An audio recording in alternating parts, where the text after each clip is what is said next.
Hello students. आज के lecture में हम देखने वाले हैं नेफ्रॉन के बारे में। उससे पहले प्रीवियस लेक्चर्स का मैं आपको डिस्कस कर लेता हूं कि हम अभी तक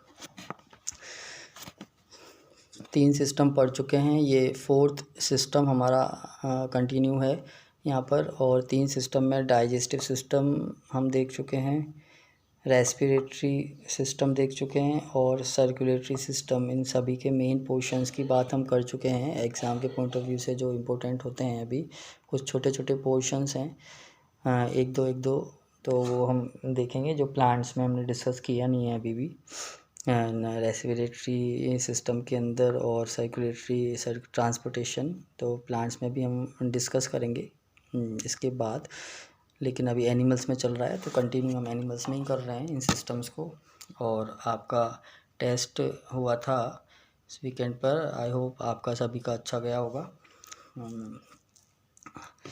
आप जितने भी लेक्चर्स ले रहे हैं बेटा, वो लेक्चर्स आप टाइम पे लें। जिस दिन लेक्चर्स आपका अपलोड होता है उसी दिन उस लेक्चर को आप सुने, है ना। और उसके बाद नोट्स बनाएं उसके, ताकि बर्डन आप लोगों पर नहीं आए किसी भी चीज़ का। क्योंकि दूसरी मुझे पता है कि स्कूल के अंदर भी आपकी क्लासेस चल रही हैं ऑनलाइन दूसरे सब्जेक्ट्स की भी, तो बर्डन है काफ़ी। तो मैं चाह रहा हूँ कि आप धीरे धीरे उसको मैनेज करें, थोड़ा सा टाइम को मैनेज करना सीखें और इजी वे में अपने काम को पूरा करें।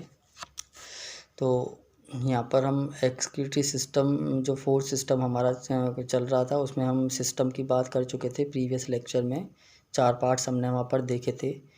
इस एक्सक्रीटरी सिस्टम में 4 पार्ट्स की बात की थी: kidney, ureter, urinary bladder and urethra.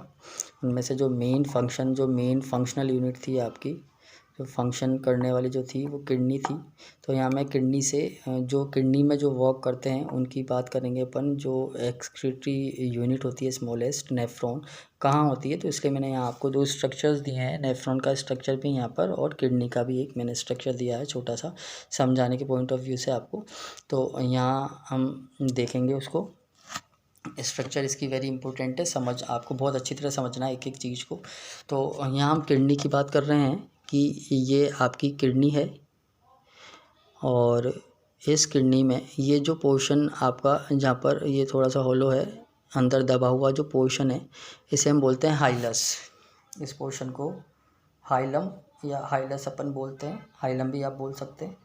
तो ये हाइलम पोर्शन है और इसी पोर्शन से ये जो दबा हुआ पोर्शन है, इसके अंदर वाला ये पोर्शन है, ये कहलाता है पेल्विस। और इसी पेल्विस को अगर हम आगे कंटिन्यू करते हैं तो ये पेल्विस आगे जाके यूरेटर में कन्वर्ट हो जाता है। फिर से देखें,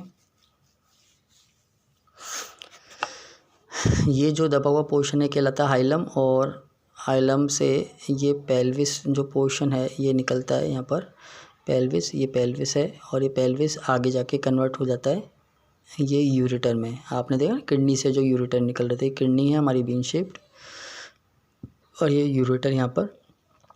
यहाँ से ही आपके बिल्कुल एक और पाइप आपका निकला होता है, एक और ब्लड वेसल, जिसे हम बोलते हैं रीनल आर्टरी, जो ब्लड लेके आएगी डर्टी इस किडनी के अंदर, और रीनल वेन वापस से ब्लड को बॉडी में ट्रांसफ़र करती है। तो ये दोनों आपस में एडजेसेंट होती हैं एक दूसरे के, जस्ट यूरेटर के ऊपर से जुड़ी होती है। अपन ने जब सिस्टम एक्सक्रीटरी सिस्टम अपन ने जब देखा था, तो वहाँ अपन ने रीनल आर्टरी और रीनल वेन मैंने आपको बताई थी। तो वो इस तरह से यहाँ पर कनेक्ट होती हैं किडनी के अंदर। और ये जो पीछे वाला जो पार्ट है जो ज़्यादा रेड होता है, ये वाला पार्ट थोड़ा सा रेड होता है, ज़्यादा रेड होता है, डार्क रेड। मैं यहाँ पर थोड़ा सा इसको शो कर देता हूँ आपको। ये वाला पोर्शन है, ये लोअर पोर्शन है, ये डार्क रेड होता है। इस डार्क रेड पोर्शन को हम बोलते हैं कॉर्टेक्स। देखो मैंने ऊपर लिखा हुआ है, यहाँ पर दिख रहा है आपको सभी को।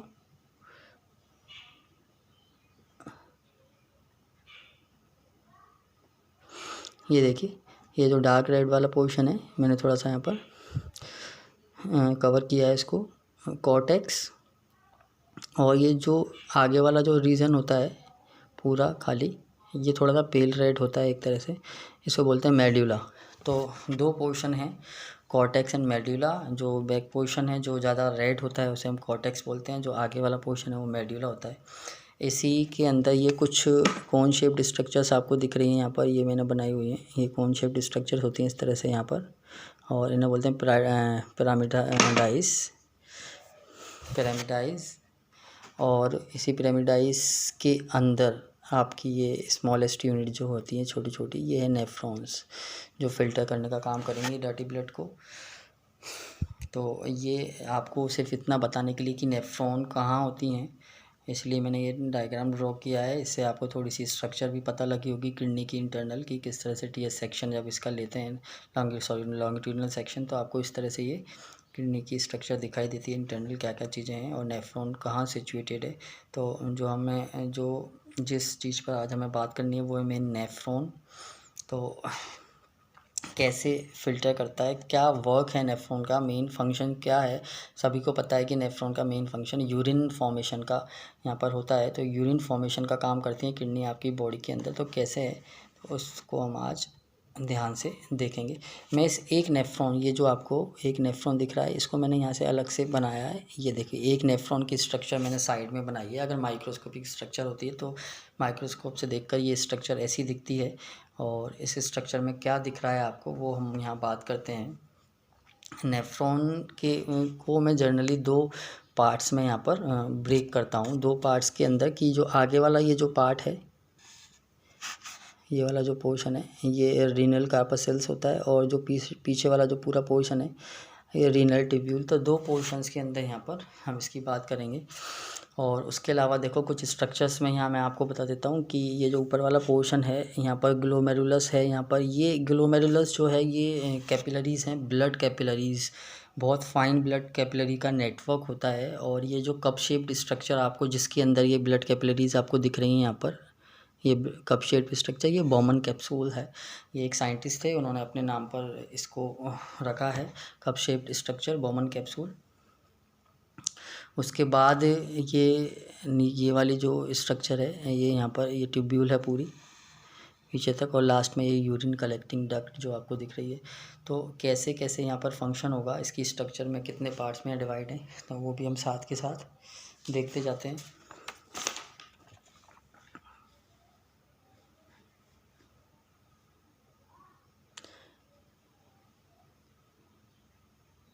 ये देखिए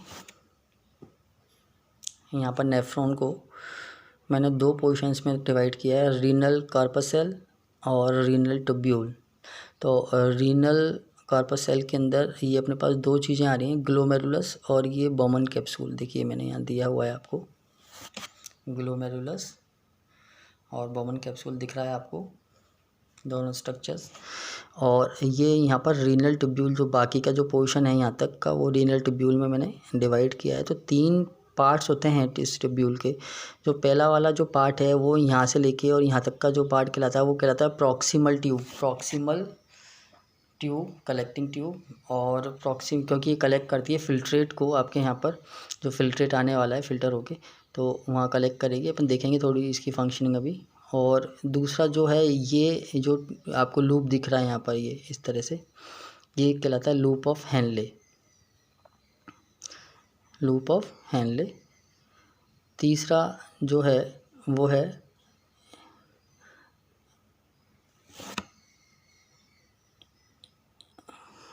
एक मिनट बेटा, यहाँ पर थोड़ा सा दिक्कत आ रही है, प्रिंट साफ नहीं आ रहा है, एक मिनट।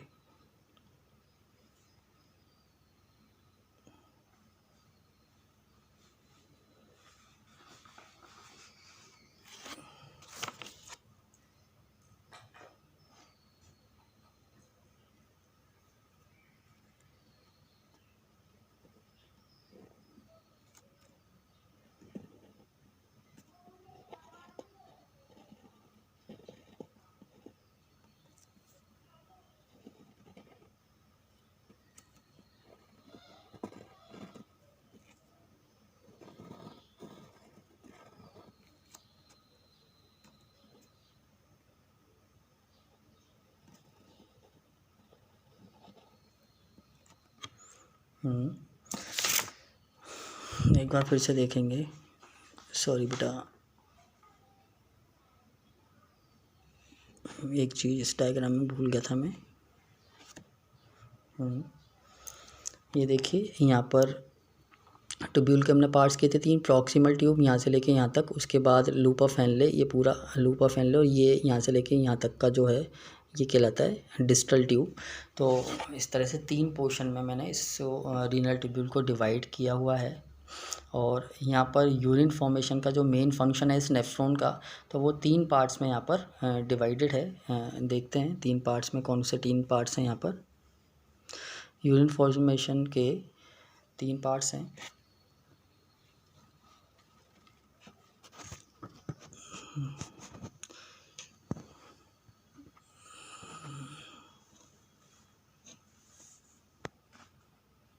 देखिए, फिल्ट्रेशन, रीअब्जॉर्प्शन, सिक्रीशन, 3 स्टेप्स में ये यूरिन फॉर्म होगा आपका। फिल्ट्रेशन कहाँ होगा, रीअब्जॉर्प्शन कहाँ होगा, सिक्रीशन कहाँ होगा, ये प्रोसेस समझने वाली है यहाँ पर। कि जो फिल्ट्रेशन वाला जो पोर्शन है आपका, जो फिल्ट्रेशन होगा, बेटा मैं इसको 1 मिनट यहाँ पर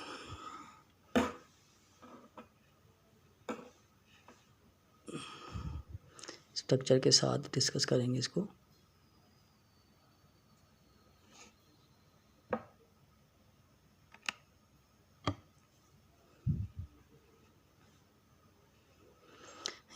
ये देखिए, फिल्ट्रेशन की जो प्रोसेस है वो होगी आपके ग्लोमेरुलस के अंदर। कैसे होगी कि ये प्रेशर फिल्ट्रेशन होता है। प्रेशर फिल्ट्रेशन का मतलब कि ये देखिए नीचे मैंने आपको बताया रीनल आर्टरी, जो मैंने वहाँ अपन को किडनी में ब्लड लेके आ रही थी अभी, डर्टी ब्लड, ये रीनल आर्टरी है। रीनल आर्टरी यहाँ पर देखो ब्रांचेस में कन्वर्ट होती है। आर्टरीज की बात की थी तो आर्टरीओल्स, जो आर्टरी की जो ब्रांचेस होती हैं ना, आर्टरीओल्स बोला जाता है। तो ये देखिए यहाँ पर कितनी सारी आपकी ये यहाँ पर ये ब्रांचेस में कन्वर्ट होगी। लास्ट में इनमें जो है छोटे छोटे पोर्स होते हैं यहाँ पर आर्टरीओल्स में। तो यहाँ ये जब ब्लड आता है प्रेशर से, आर्टरी में तो प्रेशर से ब्लड आता है क्योंकि हार्ट पंप करता है ब्लड को। तो प्रेशर से जब ये ब्लड आया तो यहाँ पर by the process of osmosis, diffusion या एक्टिव ट्रांसपोर्टेशन ये प्रोसेस होगी। ये यहाँ से तो प्रोसेस होगी, ये प्रेशर से आएगा तो फिल्टर यहाँ से ब्लड कैपिलरीज़ में पहुँचेगा। ये कैपिलरीज़ है, यहाँ पे छोटे छोटे पोर्स दिख रहे हैं आपको ये इनमें। तो ये कैपिलरी जो ग्लोमेरुलस है यहाँ पर, इसमें यहाँ पर ये ब्लड आपका पहुँचेगा। ब्लड यहाँ से फिल्टर होगा इस वाले पोर्शन से, और फिल्टर होके बोमन कैप्सूल जो नीचे है यहाँ पर आएगा। तो इसे हम बोलेंगे फिल्ट्रेट। इसे क्या बोलेंगे, फिल्ट्रेट। अब फिल्ट्रेट में हमारे पास क्या क्या चीज़ें होंगी। फिल्ट्रेट जो आएगा बोमन के कैप्सूल के अंदर, जो ग्लोमेरुलस से जब आपका ब्लड फिल्टर होगा तो वहाँ पर आपके पास जो चीज़ें होंगी वो होंगी, ये देखिए, वाटर, आयंस, यूरिया, सॉल्ट्स। ये 4 चीज़ आपके पास वहाँ पर होंगी। Water, ions, urea and salt, वो यहाँ से ग्लोमेरुलस से फिल्टर होंगी और बोमन कैप्सूल के अंदर यहाँ पर आ जाएंगी ये चीज़ें। और फिर ये आपका जो फिल्ट्रेट है ये नीचे की तरफ प्रॉक्सिमल ट्यूब के अंदर चलेगा। फिर प्रॉक्सिमल ट्यूब से ये सेकंड पोर्शन पे आ जाएगा हेनले लूप में। तो अब यहाँ जब ये रहेगा इन ट्यूब्यूल के अंदर, तो यहाँ दूसरी प्रोसेस होगी आपकी रीअब्जॉर्प्शन की। रीअब्जॉर्प्शन में आप जितनी भी चीज़ फ़िल्टर होने वाली है यहाँ पर, उसका 90% वापस से एब्जॉर्ब हो जाता है। ये जो रीनल वेन है यहाँ चल रही है साथ में ट्यूब्यूल्स में, ये देखो ट्यूब्यूल से अड़ी हुई। तो ये जो रीअब्जॉर्प्शन की जो प्रोसेस होने वाली है, ये रीअब्जॉर्प्शन की प्रोसेस आपकी जो होगी, ये क्या रीअब्जॉर्प्शन कैसे होगी प्रोसेस, तो यहाँ रीअब्जॉर्प्शन मैं लिख देता हूँ आपके लिए अलग से।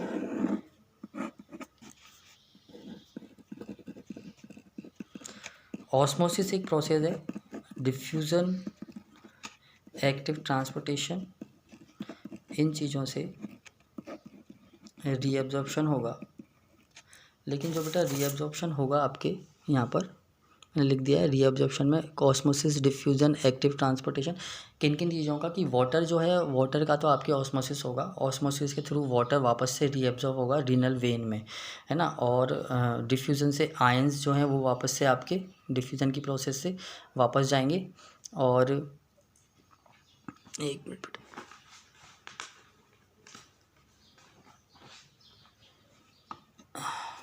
आज प्रिंट बेटा साफ़ नहीं आ पा रहा है थोड़ा सा कैमरा।